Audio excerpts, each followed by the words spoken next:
All right. So we're going to pick up Act 3, Scene 5. That's on page 173. Yeah, y'all remember where we left off before that, right? We talked about, let's see, what happened. Let's just go back to the very beginning of Act 3. What happened Act 3, Scene 1? What was the first thing that happened? Mercutio and Benvolio were standing out on the street doing their thing. Who walks up to him? Tybalt. What is Tybalt doing? What's his mission? He wanna fight Romeo. He wants to fight Romeo. Why? Because he was at the party. Because he was at that party. So we're going all the way back. He still got his beef from that party that happened in Act 1. We're now on Act 3. He still got his beef. Why do you think he's still got the beef? Because he feels it as a sign of disrespect. Well, that, but also, how long has it been? Years. Like, a day. no, I'm talking about just Tybalt. Just Tybalt's beef. How long has Tybalt's beef A been? day. Just Like a day. So that's why, I mean, it seems like it's been a lot longer, but this whole play, it takes place in 5 days. From start to finish, 5 days. So we're only on about day 2, right? So yeah, he's still got his beef, he ain't over it yet. So he comes out there looking for Romeo. Well, so Tybalt comes out, Romeo comes up, Romeo figures out he wants to fight, he's like, all right, I got you. You got beef with me, I got you, we're gonna fight. Is that what happened? No. No. What happened?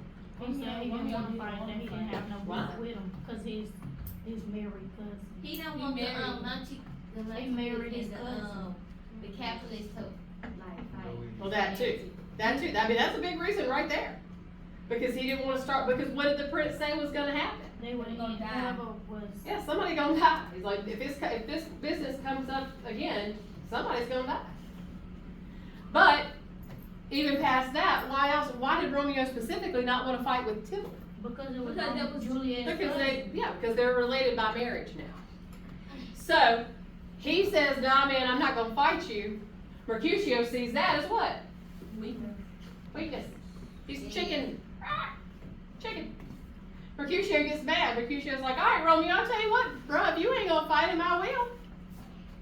I'm gonna take it. So they start fighting. Now, whether or not they really meant to be for real fighting, I mean, that just depends on your interpretation, I think. Because some movies, you watch a movie, we watched that one video, you know, where it kind of looked like they were playfully fighting and then it sort of got out of hand. Some people would say that was how it went.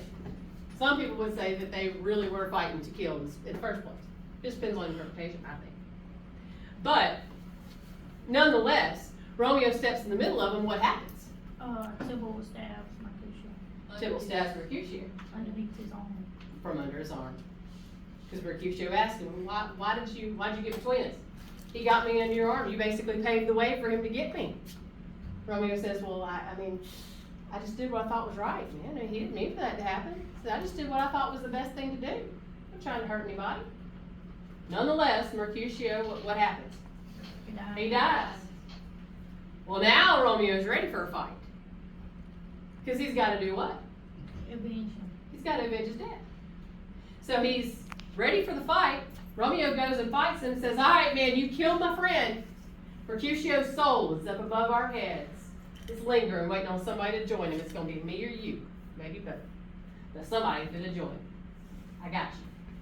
So they fight. So who wins that? Romeo. Romeo wins the fight. Romeo takes off. He kills Tybalt. He takes off running. Why? Because whoever, He was he's gonna alive, die. he was gonna get killed. Yeah. He said, right. I mean, he said, what have I done?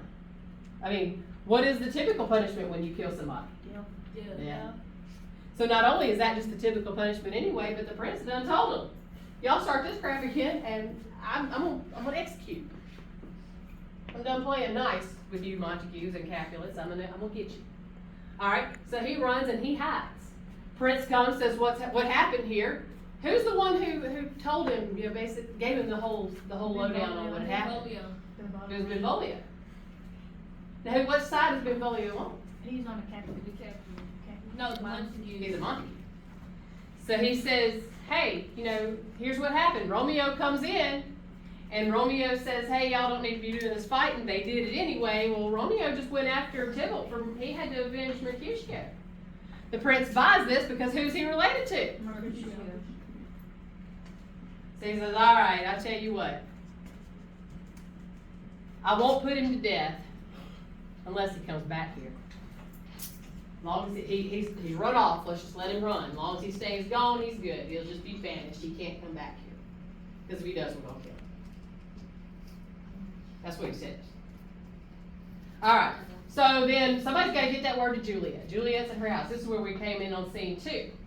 Now remember that one? She's there and the nurse says, oh, Tibble. Yeah. Well, so what is Juliet's reaction to all of this? She was angry at first because it's her cousin, but then she got mad at the nurse for For cussing calling, her cousin. for calling Romeo, for saying that Romeo should be ashamed. Yeah, she says, shame on Romeo. Juliet say, wait a minute. You don't have any business shaming Romeo. That's my man. I mean, it had to be one or the other of them. Was Juliet okay with the way that turned out? I mean, one of them had to die. It had to either be her cousin or her husband. She seems okay with which way it went, right? Yes. Alright, so she's alright with it, but they said, well, Romeo's been banished. What? Banished? That's even worse than dying. Why does she feel that way? Because she's not gonna be able to see him no more. I mean, and she Well, knows she he's can't see him if alive. he's dead either. I mean, but she knows he's alive. So in her mind, it's worse for him to be banished, for her to know that he's out there somewhere, and she just can't see him. Right. So then we go to scene 3, where Romeo finds out Romeo has been banished, and he basically says the same thing, but is it for the same reason? I mean, he's all like, oh, I've been banished. I'd rather die. Little dramatic, but why do you think that he thinks that it's better to be dead than banished? Because he can't see Because her. he can't see you. Because again, if you are dead, you're not feeling it.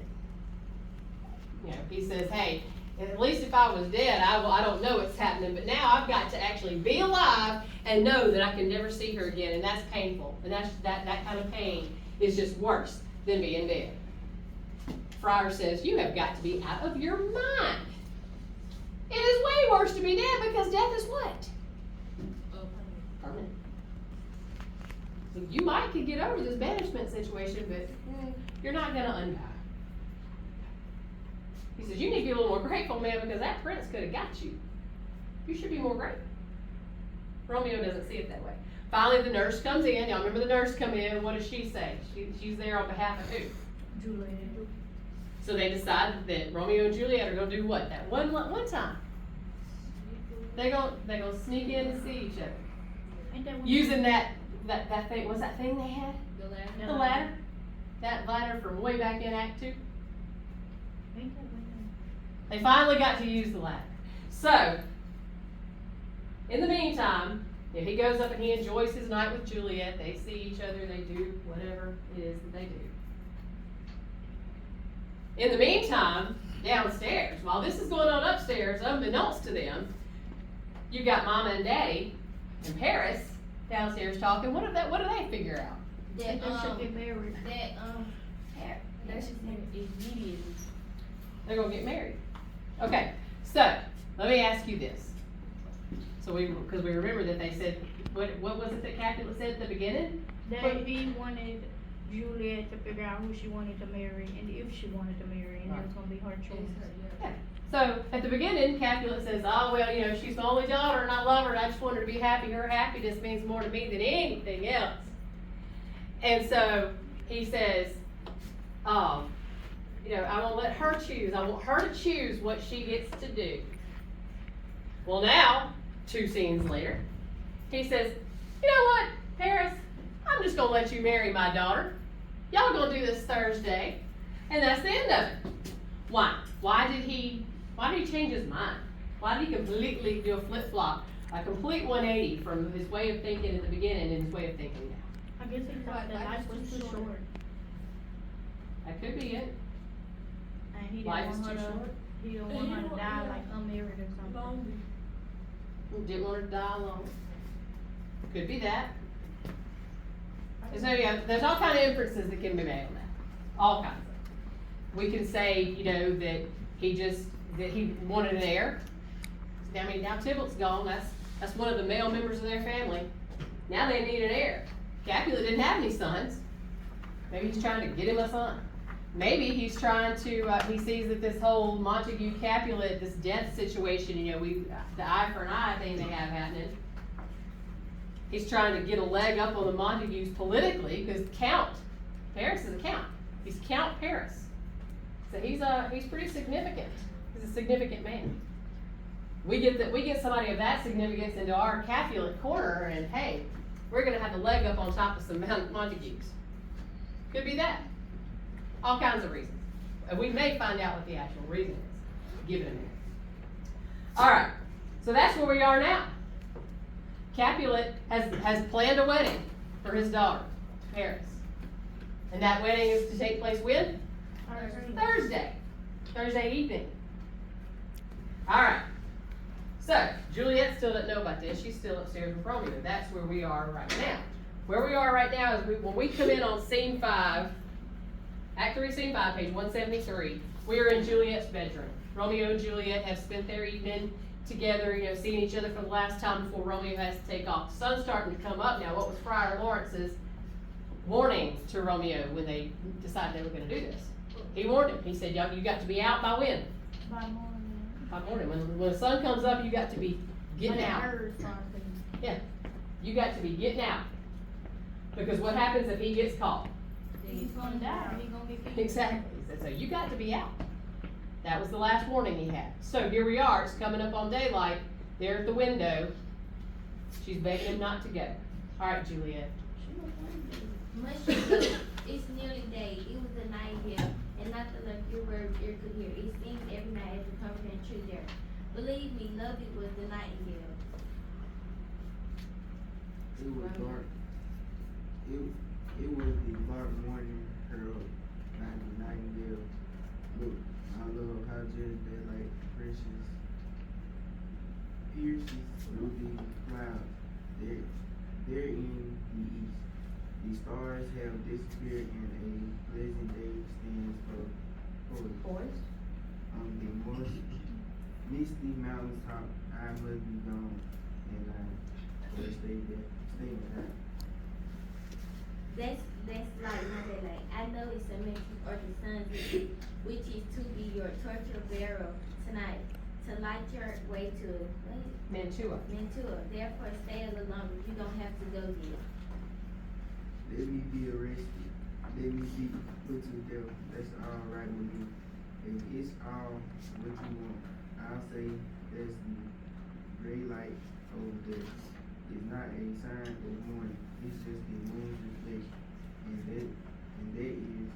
that's not the lark whose song reaches for the sky above our head. I much prefer to stay than go. Come there and look. Juliet to wishes it. Lord, how are you? It is. Go now, be gone, go. It was the lark singing so out of tune, with the heartbeat discord and sure notes. Some say the lark makes interlining chords, like one doesn't. It separates us.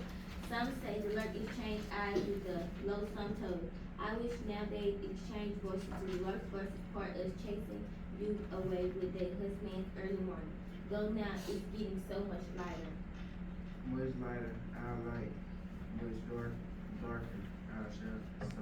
All right, so this exchange, they're basically they're playfully arguing at first. She says, "Oh, please don't go. You don't have to go. It's not daylight yet. You hear that? You hear the bird. I know you hear the bird, but that's not the lark. What time of the day does the lark sing? Morning? Yeah. That's not the lark though you're hearing. That's a nightingale. I mean, you can tell by the name that the nightingale's gonna sing when? At night. So it's still the nightingale singing. It's not the lark yet. It's not time for you to go." Romeo says, "Yeah, it is. It's getting to be daylight, sister. I got to get out of here. They're gonna kill me." She's like, "No, you're mistaken. It's not light yet. It's not nearly daytime. It's not time to go yet. Just a little longer, a little longer." Romeo now he's gonna be a little snarly. He says, all right, I got you. He says, let him arrest me. That's what Juliet wants, right? Juliet wants me to die. I will die for Juliet. I'd rather stay here than leave anyway. So, how are you, girl? What's up? Let's chit chat. It's not. You're right. It's not daytime yet. I'm just getting comfortable right here. Juliet panics now. She gets a little panicky because she was kind of kidding. She's like, oh, no. I was just kidding. Don't get comfortable. You got to get. You got to go. Bye. They're going to get you. And he says, yeah, I know. You're right. And she says, it's getting lighter. Get out of here. He says, much lighter our light, much darker our sorrows. What does that mean? What's he saying there? That as the light, as it gets light outside, they have to separate. So Like, it's just heartbreak. Dark inside. Right, exactly. How are we supposed to feel when summertime gets here and it's daylight and bright all the time? That's supposed to make us happy, right? Yes. They say winter blahs, it's all dreary outside and cold and everybody kind of gets that moody, depressed feeling. See, I'm just exactly the opposite. I'm much happier when it's overcast and cool outside, but that's me. Overall, you're supposed to be a lot happier when the sun is shining. So that's what he's saying. He's like, the lighter it gets outside, the darker it gets in my heart. Because now I got to go. So it's the opposite of what you really think, because usually daylight means happiness, not for them. That's what he's saying. All right. Says the nurse enters in haste. What does that mean, in haste? Fast. Quick, fast, in a hurry with purpose. So she runs in real fast and she says, Madam, Nurse, your mother is coming to your bedroom. it's daybreak, on your guard, be careful. So then, window, let daylight lights out. Goodbye, one kiss and I flying down. Have you gone? Love, Lord, yes, husband, Lord. I must hear from you every day by the hour. Every minute contains so many days. By the calculation, I'll be much older when I next see my Romeo. Farewell, I miss no chance to send my great greeting to you. Oh, do you think we'll ever meet again? I have no doubt all these sorrows will make lovely reminiscences. in time to come. Oh God, I have a presentiment of Eve. I've seen to see you, now you're down below, as if you're at the bottom of the tomb. Either my eyesight fallen, or you look pale. Believe me, in my eyes, you do. The sigh drain the heart of its blood. Adieu. Adieu. That's French for goodbye. She's like, adieu, adieu, bye, see you later. Okay, so nurse comes in. Madam, your mama's coming. Y'all got to get out of here. She has a vested interest in it too, a little bit though, because if Romeo gets caught, not only does he get in trouble, but what do you think's gonna happen to her? They might kill her. Yeah, she's gonna be in trouble too. 'Cause she facilitated all this, and that's gonna come out, right? She's afraid it's gonna come out. I don't see why it wouldn't. So she's got an interest in him getting out of there and not getting caught too. So she says, "Hey, your mama's coming. Y'all got to bye. Separate." So he runs out the window. They're parting.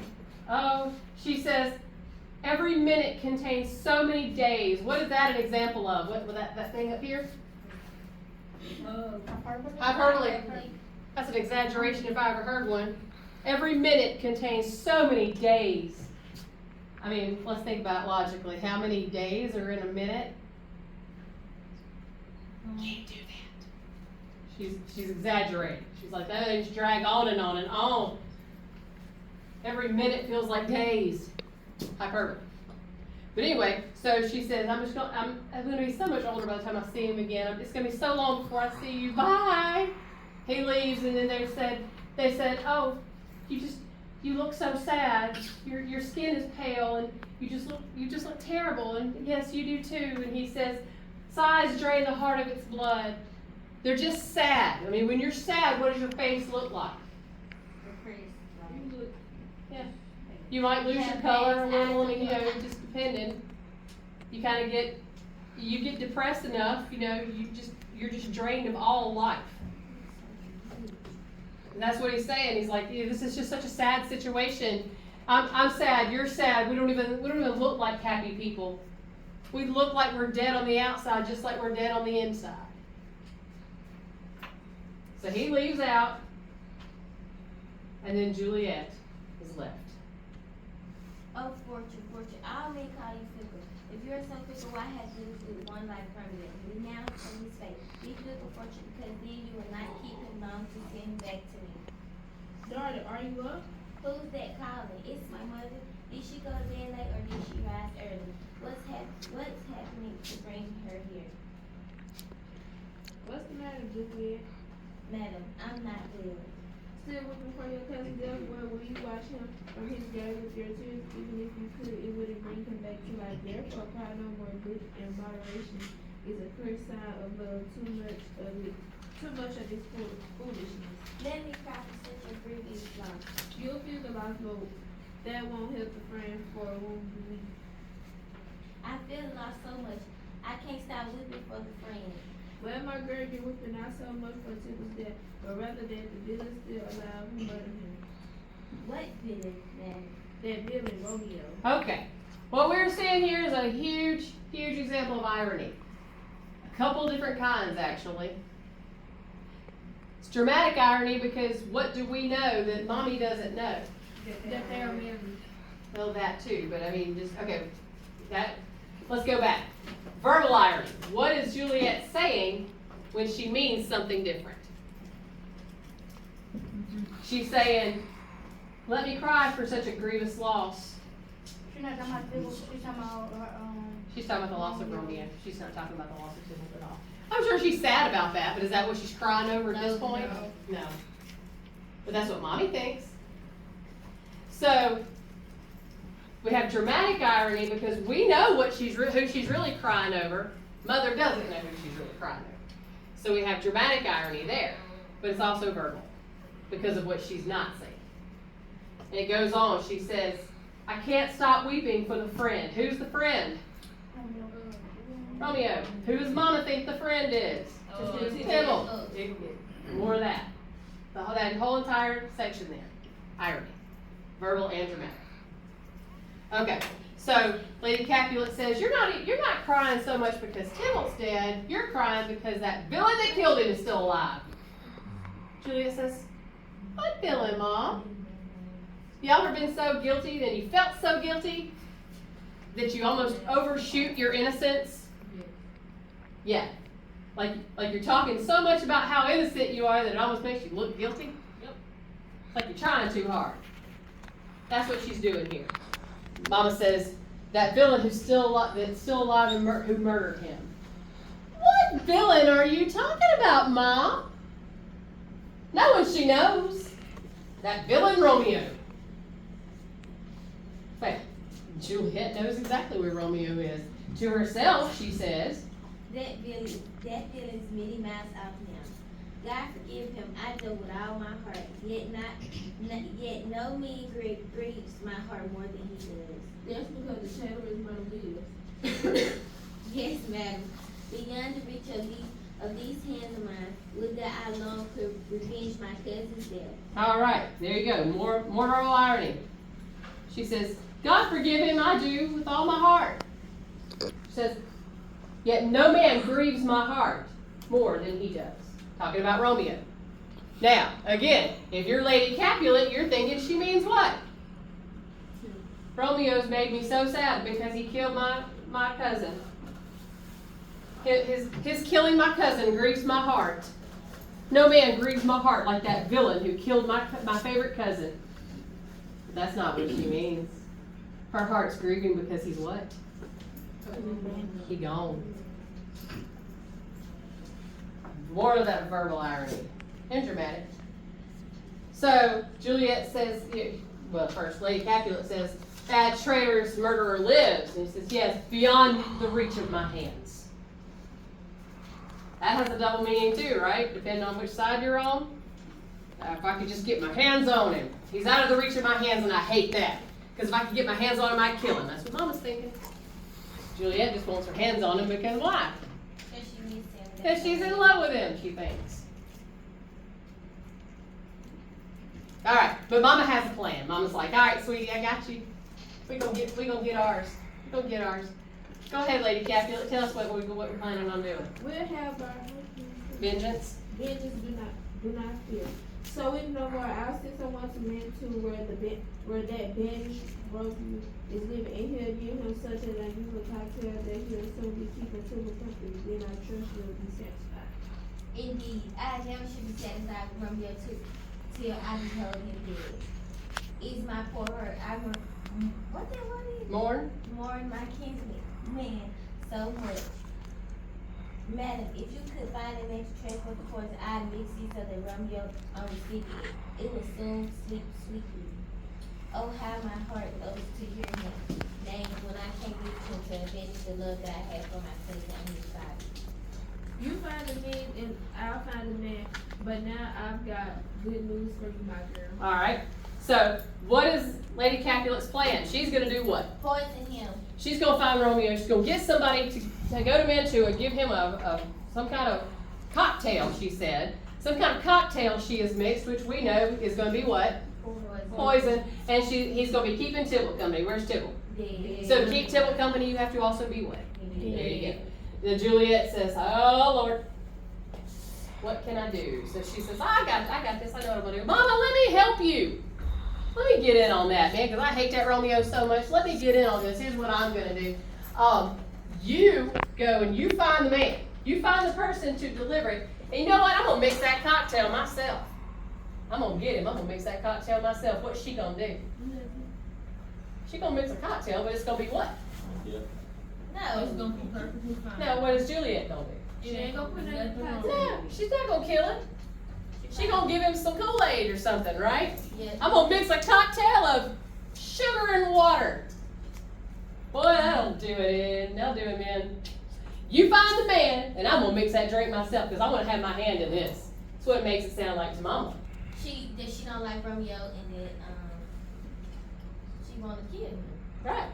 That's the deal. Well, Mama fell right for that one. Mama says, yeah, you find the means. You get that poison together. I'll find the man. We're gonna get this. But you know, right now I got good news. We're gonna forget all this. I got the best news ever. You are gonna love it. You're gonna be so excited, Juliet. Good news is welcome at such a needed time. What is it? May I ask your ladyship? Well, you have a caring father. Child, one who has arranged an unexpected day of joy for you, that even surprised me to lift you out of your sorrow. Madam. Huh? Juliet, madam. Oh, madam, us time. What kind of day is that? Well, my child, early next Thursday morning, gallant young and noble gentleman Count Paris will make you a happy bride at St. Peter's Church.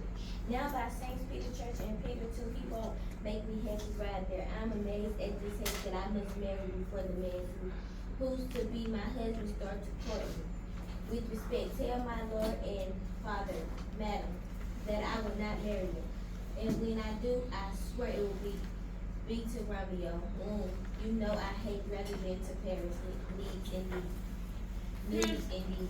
Here's your father now. Tell him so yourself and see how he takes. All right. So she says, I got great news for you. Juliet says, cool. I love good news. What's that? Oh, well, here's the news. Your father has decided that you're going to marry Count Paris Thursday. She says, oh, no, ma'am. No, I ain't either. I ain't doing it. She said, I appreciate you, Mama. I really do. I appreciate you and Daddy so much, thinking about me and wanting me to be happy or whatever, but I'm not marrying him. And you can tell my daddy I said so. Lady Capulet says, oh, okay, yeah, sure. Here he comes. You tell him. I'm not fixing to tell him that. Mm-mm. Good luck with that, sister. You tell him. So Lord Capulet comes in, and Capulet says, 181 at the bottom. After the death of my brother's son, they poured what's the matter, birth, made rain sprout. What's the honey? On for me, continuing shower, and one little body, you resemble a ship, with teeth in their eyes. They being drowned with tears, their body will be shit, setting on the soft hills of the wind by their side, is competing with their tears, and vice versa. For overturning the storm, caused by on this day, they say, I have about it? What? Have you told her how to see? Yes, sir, she thinks she thanks you, but she'll have none of it. I wish the fool were married to her grave. I wish the fool were married to her grave. What has that mother just said about her daughter? She wish she was dead. Lord help me. Well, she wasn't even mad at first. She Right. wanted to see what daddy would say. I mean, she's basically picking sides. She don't want to be on her husband's bad side either, so she gonna take his side. I wish she was married to her grave, man. What the heck? Those are some harsh words for your daughter. They are. They are. All right. So Capulet ain't quite understanding. You're like, wait a second, hold on. Hold on, I'm not with you. What? How do you mean she was like none of it? Doesn't she think that? Isn't she proud? Doesn't she think herself fortunate and worthy that she is? That she is such a worthy to be Bridegroom. I'm not proud that you have, though I'm grateful that you have. I can never be proud of what I hate, but I'm grateful in as much as what I hate you intended me to love. What's this? Subtle. What's this? The things that you're not proud. You should, girl. I'll have none of your things, you know, proud. Just let your myself ready for next Thursday to go with Paris and St. Peter's Church, or I'll drag you there on the sled. But you sit with on to get away with you. Capulet says, what do you mean she's not gonna marry him? Surely that is not what I just heard. Is that what you just said, girl? Julia says, and Daddy, I mean, I'm happy that you thought about me. Thank you. I thank you so much for thinking of me and for doing this for me, but I don't want to get married right now, and I don't want to marry Count Paris. I'm not doing it. And he says, ha! You think you're not doing it? Oh, yeah. Oh, yes. You are absolutely doing this. I have set this up for you. I have spoken. This is the way it's going to be. And if I have to drag you there by the hair of your ungrateful little head, you will be there at that church and you'll be marrying Count Paris. Now have you heard me loud and clear? That's basically what she said. She's like, I will drag you there myself. I will drag you there on a sled. I will come and get you and I will drag you to that church. You are getting married. Now get out of my face. Lady Capulet tries to tries to calm him down a little bit. Oh, really? Have you lost your senses? Dear Father, I beg you on my knees, have patience while I say one word.